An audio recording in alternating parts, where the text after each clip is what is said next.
هنتكلم النهارده عن اللواء عمر سليمان، رئيس جهاز المخابرات العامة لمدة 20 سنة، والغرب لقبوه بالداهية، وأجهزة المخابرات أطلقت عليه لقب الداهية، في اللي وصفوه بالعقرب، فالكل وقف عند قصة وفاته، لأن اللواء محمود زاهر قال إنه اتقتل في سوريا، والبعض قال إنه توفى وفاة طبيعية وهو بيعمل عملية جراحية في القلب. هنعرف قصة اللواء عمر سليمان بس بعد الفاصل.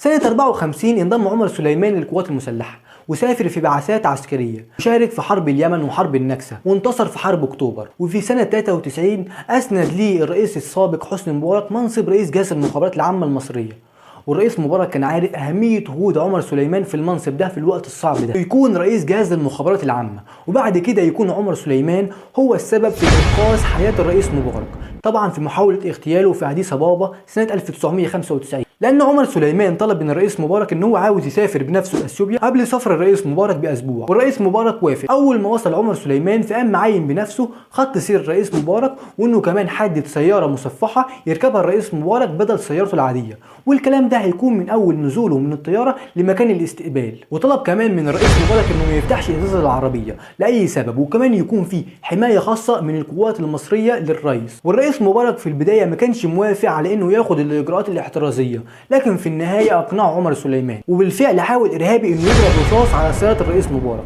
وكانت النتيجة إن الرصاص فشل إنه يخترق العربية، وده طبعا بفضل عمر سليمان إنه جاب سيارة مصفحة مخصوص من مصر لحماية الرئيس مبارك.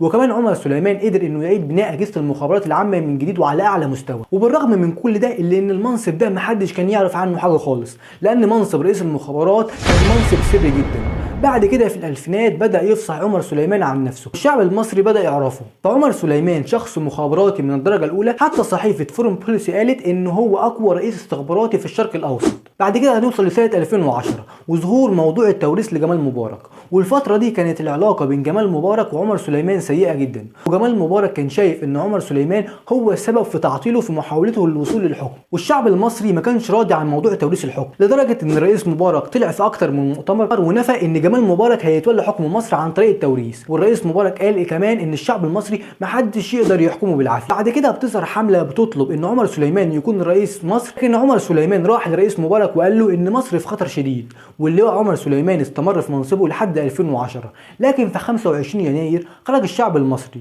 وبعد مرور 5 ايام من المظاهرات قرر الرئيس مبارك انه يعين عمر سليمان النائب ليه، بالرغم ان في فئه من الشعب المصري كانت رافضه ان عمر سليمان يكون نائب الرئيس، وده كان السبب اللي خلى عمر سليمان يتعرض لمحاولة اغتيال بعدها في 30 يناير 2011.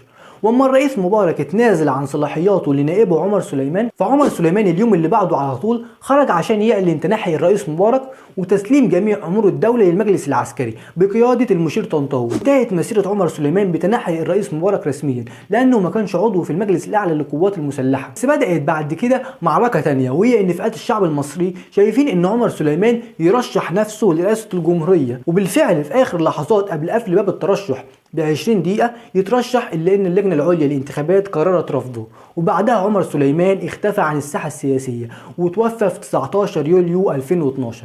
وكتير اعتقد إن تم اغتياله عشان طبعا يتخلص منه، وده على عكس الرواية اللي بتقول إنه تعرض لأزمة قلبية وسافر لأمريكا عشان يتعالج هناك، وهناك اتوفى أثناء إجراء عملية جراحية في القلب. بس كتير شايفين إن ده مش الحقيقة، وشايفين ان تم اغتياله زي ما بيقول اللواء محمود زاهر، وبيأكد ان عمر سليمان تم قتله في العاصمة السورية. بس في 2015 كشف الدكتور فخري صالح رئيس مصلحة الطب الشرعي السابق ان اللواء عمر سليمان تم اغتياله، بس ما وضحش اكتر من كده. والحقيقة ان وفاة اللواء عمر سليمان لغز لحد دلوقتي، لكن ما نقدرش ننكر ان عمر سليمان من اقوى رؤساء اجهزة المخابرات في العالم. وكمان صحيفة التلجراف قالت ان مصر فقدت اهم رئيس مخابرات جه في الشرق الاوسط. وبكده تكون حلقتنا خلصت، وفي النهاية اتمنى ان اكون شرحت لحضرتك شرح مبسط، ويا رب ننصر مصر. سلام عليكم.